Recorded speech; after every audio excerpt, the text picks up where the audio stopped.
헌재 사무처장님, 예. 제 생각을 말씀드리겠습니다. 대통령 권한 대행은 헌법기관 임명을 포함한 대통령의 중대한 고유 권한을 자제하는 것이 우리 헌법과 법률의 일관된 정신이라고 저는 생각하거든요. 동의하십니까? 일반적으로는 예, 동의합니다. 네. 이완규 처장님, 제 이 말에 동의하십니까? 일반적으로 그렇게 해서 이제 여러 가지 논란이 있습니다만 뭐 그렇게 해석하는 분들도 있고 다만 이제 일반적 전체적인 견해를 보면은 동의를 하십니까? 안 하십니까? 그 얘기를. 제 지금 그러니까 말한 부분에 대해서. 상황에 따라서 권한 대행이 필요성이 있으면 할 수 있다고 하는 것이 또 많은 사람들의 의견이어서 일부는 제가 동의하겠습니다만 뭐 전체적인 상황에서 다 동의한다고 말씀드리기 좀 네, 전체적인 상황에서는 동의하기 어렵다라는 네. 말씀이죠. 제가 지금 드린 말씀은 제 말이 아니라 한덕수 대통령 권한대행경 국무총리께서 2024년 12월 26일 날 한 발언입니다. 지금 화면에 나오죠. 이완규 처장은 한덕수 대행의 이 발언에 대해서 전체적으로 동의를 못하겠다. 지금 말씀하신 거예요. 그렇다면 한덕수 대행의 이 말에 동의를 못하는데 한덕수 대행이 지명을 했단 말이에요. 헌법재판관으로. 그러면 한덕수 대행의 저 말을 동의하지 못하기 때문에 나는 나를 지명한 것을 내가 사퇴하겠다. 이렇게 말씀하실 용이 있습니까? 대행께서는 그 일반적인 말씀을 하신 것 같고요. 그 지금 이번에 아니 동의를 거는 전체적으로 못한다고 했잖아요. 개별적 상황에 동의를 하신 거기 때문에 못하는 그 발언을 한 한덕수 대행이 임명한 본인은 뭐가 되는 거예요? 그러면 어쨌든 그 존재 이유가 뭐예요? 한대행께서는 이제 여러 가지 됐습니다. 개별적인 상황을 가지고 판단하시는 됐습니다. 법원행정처장님, 예. 헌법 11조 기억하실 거고 헌법 84조 기억하실 겁니다. 자, 84조 대통령은 내란 외환의 죄를 저지르지 않으면 형사소추가 되지 않습니다. 그 이유는 민주적 정당성 때문에 그렇습니다. 다시 말해서 국민들이 뽑았기 때문에 그런 겁니다. 권한 대행은 국민들이 뽑은 게 아니죠. 대통령이 아니죠. 자, 지금 윤석열은 대통령직이 파면됐고 대통령 권한이 파면된 거예요. 그래서 형식적인 현상 유지만 필요한 것만 필수 불가결한 것만 대행이 그 역할을 해라. 안 그러면 국가가 지속될 수 없기 때문에 그렇게 해석하는 게 맞죠? 소장님? 조금 전에 헌재 사무처장 말씀하신 그런 일반론에는 동의하고 다만 이제 여러 가지 상황에 따라서는 아까 유상범 의원님 말씀하신 것처럼 다양한 견해가 존재한다는 말씀을 드릴 수 있을 것 같습니다. 대통령 권한 대행은 대통령이 아니기 때문에 대통령 행세를 할 수 없고 대통령 권한을 행사하면 안 됩니다. 그것이 위헌이고 이번 헌재 재판관 8명의 전원일치 대통령 파면 판결문에 나와 있는 정신입니다. 그것만 말씀드립니다.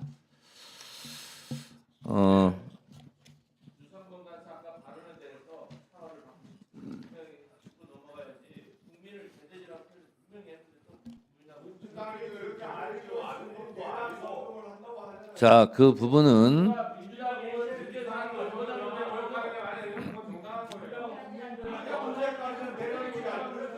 자, 그 부분은 잠깐만요.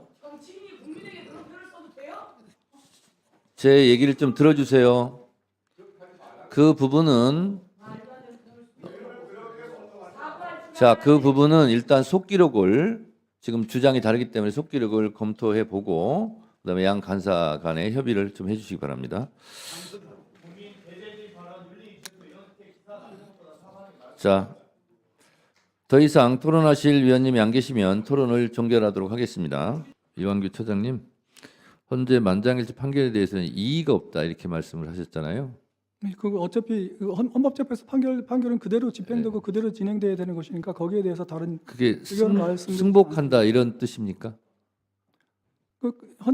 헌법재판소 판결은 승복할 수밖에 없는 것이 거기에 대해서 다시 뭐 그러니까 하거나 그럴 수 있는 재판은 아니니까요. 그러니까요. 승복한다는 뜻이잖아요. 그렇습니다. 예. 네.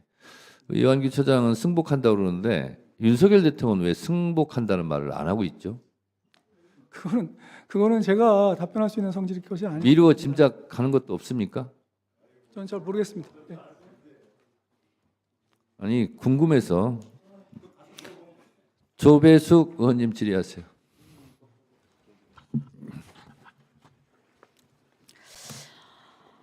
네, 저는 매우 안타깝지만 지난 4일 헌법재판소 결정을 존중하고 겸허히 받아들입니다. 탄핵 심판 과정에서 국론이 분열되어서 대립이 심했고 헌재의 심판 과정에서 여러 잡음이 있었지만 그래도 헌재의 결정을 존중하는 것이 공당의 정치인으로서 마땅한 자세라고 생각합니다. 국민 여러분의 비판을 겸허하게 받아들이고 이를 자양분 삼아서 신뢰받는 정당으로 노력하겠다는 말씀을 드립니다. 하지만 이 현재의 정국에 대해서 민주당도 분명히 반성할 부분이 있다는 것을 분명하게 하고 싶습니다. 다름이 아니라 헌법재판소가 그 결정문에 이렇게 얘기를 했어요. 특히 국회 운영의 문제점을 지적했습니다. 원문을 인용하면은 국회가 소수 의견을 존중하고 정부와 관계에서 관용과 자제를 전제로 대화와 타협을 통해 결론을 도출하도록 노력했어야 한다. 이렇게 또 밝혔습니다. 그리고 또 민주당의 줄탄핵에 대해서 더 한층 강도 높은 비판을 했습니다. 결정문에 따르면 이렇게 돼 있어요. 국회가 탄핵소추 사유 위헌 위법성에 대하여 심사숙고한 후 신중하게 탄핵소추권을 행사하지 아니하고 법 위반의 의혹에만 근거하여 탄핵심판 제도를 오로지 정부에 대한 정치적 압박 수단으로 이용하는 것은 탄핵심판 제도의 본래적 취지에 부합한다고 보기 어렵다. 이렇게 얘기를 했습니다.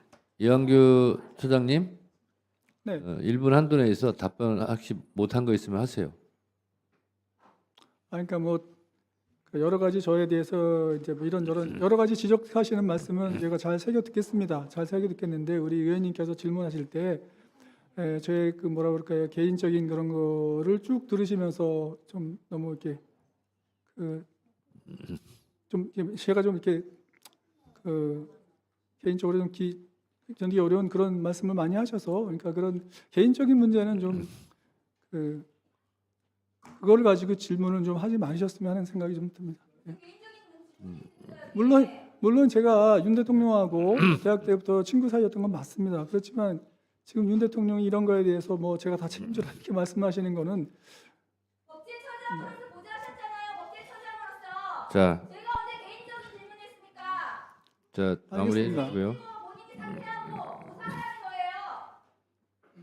무사하는 거예요. 자, 네, 됐고요. 잘 유념하겠습니다. 제가 내란을 법제처장으로서 네. 네. 없습니까? 많은 재판관님이랑 왜 못하게 했습니까? 그런 위헌 행위에 대해서 본인이 직무유기의 공범이에요. 직무유기의 공범이 어떻게 헌법 재판관으로 나옵니까? 자, 정리해 주시고요. 저 이완규 처장님, 예. 뭐 기왕에 이렇게 박은정원 질의 과정에서 본인 신변에 관한 것도 뭐 했으니까 그것도 좀 한번 확인하겠습니다. 지금 기사 보니까 경찰 수사가 진행 중이고 피의자 신분이다. 네, 그건 맞습니다. 네, 그러면 조사를 해서 만약에 기소가 되면 헌법재판관이 재판받으러 다니는 상황이 될 수도 있는 거잖아요. 그럴 경우 어떻게 하시겠습니까? 그래서 저는 절대 그건 기소 사안이 아니기 때문에 저 기소되지 않을 거라고 생각합니다. 아니 그건 본인이 판단이 아니라 수사기관에서 판단하는 문제죠.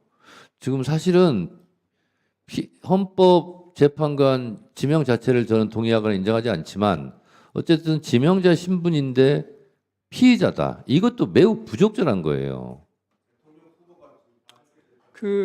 예, 의원님께서 말씀하시는 것도 뭐 저도 잘 알겠습니다만 우리가 그냥 어떤 단체 또는 제가 지금 피의자로 조사받고 있는 사건 중에 하나는 또 아마 공수처에다가 고발된 건 우리 민주당 쪽에서 고발한 걸로 알고 있는데요. 어떤 사람에 대해서 고발장을 접수해 가지고 그 사람이 수사받게 만들었다고 해서 그 고발된 사람이 물론 어떻게 하는 그런 거죠? 면이 없잖아 있지만 문제는 기소가 됐을 경우 어떻게 할 거냐를 제가 물어보는 거예요. 아니 본인이 떳떳하면 휴대폰을 왜 바꿔요? 휴대폰을 왜 바꿔요? 가족은 출근되십니까? 자 다른 의원님들은 자, 다른 의원님들은 조용히 해주시고요. 제가 위원장으로서 진행상 지금 얘기하는 거예요. 그러니까 이런 것도 있으니까 본인이 뭐 해명할 게 있으면 해명하고. 그래서 저는 피의자면서 헌법재판관 지명자 신분도 적절하지 않지만 기소가 됐을 경우는 이거 심각한 거 아니냐. 그럴 때는 어떻게 하시겠냐는 것에 대해서 한 말씀 하세요. 글쎄요, 어쨌든 저는 그거는 전혀 기소될 만한 그 일이 아니었다고 저는 생각을 합니다. 아니 그러니까 지금 그렇게 말씀해. 기소가 된다면 기소가 된다면 그때 가서 생각을 하겠습니다. 예. 아니 네.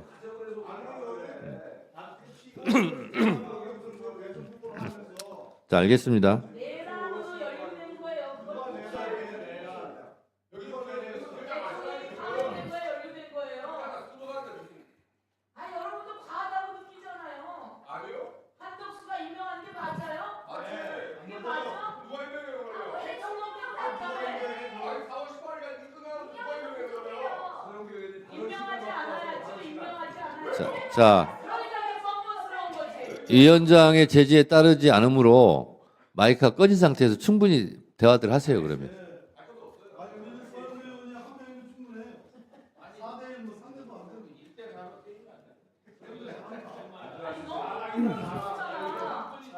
자, 이제 그만하시겠습니까?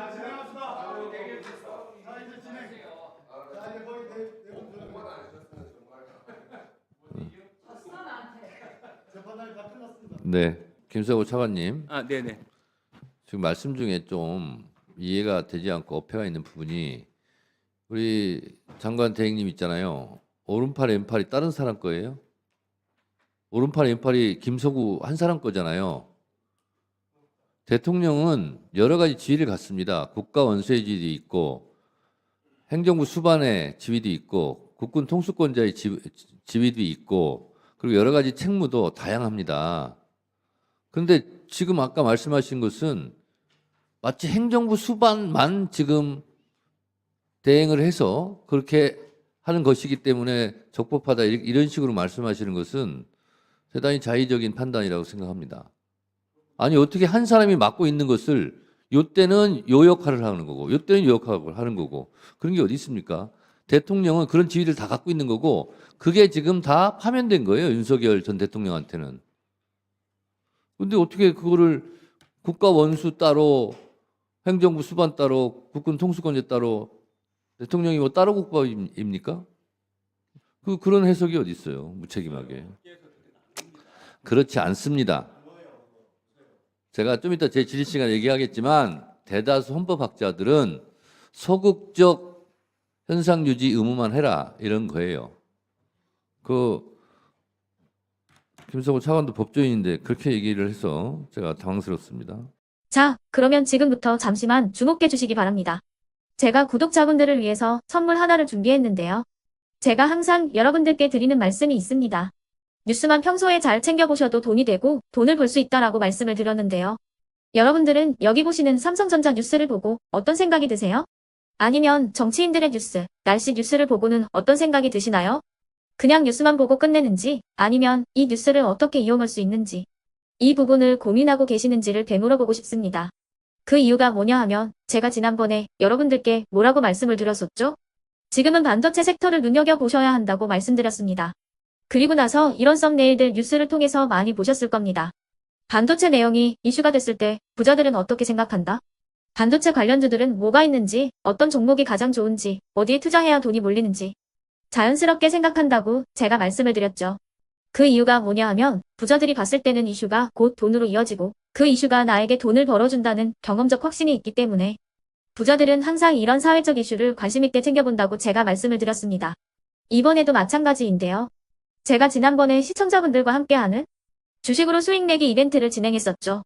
당연히 100% 무료로 진행을 했었고요. 여기 보시면 아시겠지만 제가 지난번에도 구독이라고 보내주신 모든 시청자분들께 반도체 관련주 중에 가장 크게 급등할 딱 한 종목, 많은 종목도 아니라 한미반도체 한 종목을 여러분들께 추천드렸어요. 그러면서 여기 나와 있는 대로 정확히 얼마에 매수해야 하는지 그리고 수익률이 어느 정도 나왔을 때 팔아야 하는지를 이런 부분들까지 여러분들에게 정확히 알려드렸었는데 지금 실제로 어떻게 되었다? 오른쪽을 보시면 아시겠지만 제가 지난번 문자 발송으로 이 한미 반도체를 소개해드리고 나서 실제로 이렇게 5배 이상 어마무시한 상승이 나왔습니다. 100만 원만 투자를 했어도 무려 500만 원이 넘는 수익금이 생긴 거죠. 그래서 당시에도 굉장히 많은 분들이 제가 드린 이 한미 반도체로 수익을 내실 수가 있으셨을 텐데요. 다시 한번 축하드린다고 말씀을 드리겠고 이번에도 마찬가지입니다. 앞으로도 2024년, 2025년 계속해서 기대해볼 섹터는 AI입니다. 그 중에서도 AI 반도체는 그 누구도 부정할 수 없는 미래 성장 산업입니다. 그러면 우리가 어떻게 생각해 볼 수 있을까요? AI 반도체 종목 중에 앞으로 크게 대장 역할을 하면서 10배 이상 급등할 수 있는 텐베거 종목을 지금부터 열심히 추적해야 한다는 겁니다. 큰 돈을 투자하지 않더라도 월급의 일부분 아주 소액이라도 이 종목을 모아가야 수백 %의 수익률을 손에 쥘 수 있는 것이죠. 지금 여러분이 보고 계시는 이 유튜브 또한 AI 반도체와 아주 밀접한 연관이 있고 반도체야말로 대한민국의 핵심 산업으로 앞으로 더더욱 시장은 성장할 수밖에 없습니다. 그렇기 때문에 제가 이번에도 뭘 보내드리고 있냐면 지난번과 똑같이 구독이라는 문자를 보내주시면 제가 AI 반도체 관련주 중에 앞으로 대장주 역할을 하면서 주가가 가장 크게 급등할 한 종목을 여러분들께 문자 발송으로 종목명과 사고 파는 시점을 모두 알려드릴 건데요. 그 문자를 받고 여러분들이 주식으로 돈 버는 연습을 한번 해보셨으면 좋겠고요. 혹시라도 나는 주식을 하지 않는다 하시는 분들은 주변에 주식하시는 지인분들에게 말씀을 해주셔도 되고요. 아니면 연세가 있으셔서 투자가 어렵다 하시는 분들은 이 종목을 자녀분들에게 한번 사봐라. 이걸로 한번 수익을 내봐라. 이렇게 조언을 해주실 수도 있는 거겠죠. 그래서 지금 이 영상을 보시는 시청자분들 중에 나도 이번 종목이 좀 궁금하다 하시는 분들은요. 누구나 상관없이 그리고 어느 시간대나 상관없이 부담 없이 010-2514-5930번으로 구독이라는 문자 보내주시면 제가 이번에도 똑같이 무료 추천 급등주 문자를 보내드리겠습니다. 이해되시겠죠? 제 번호 010-2514-5930번으로 구독이라는 문자 보내주시면 여러분들이 직접 이슈를 통해서 돈 버는 연습을 해보실 수가 있는 거고 제가 돈을 받는 것도 아니고 투자를 대신해 드리는 것도 아니기 때문에 부담 없이 신청해 주시면 되는 겁니다. 그리고 수익이 나면 저는 다른 것은 하나도 바라지 않습니다. 제 채널에 구독, 좋아요 한 번씩만 눌러주시라 이렇게 다시 한번 말씀을 드리겠습니다.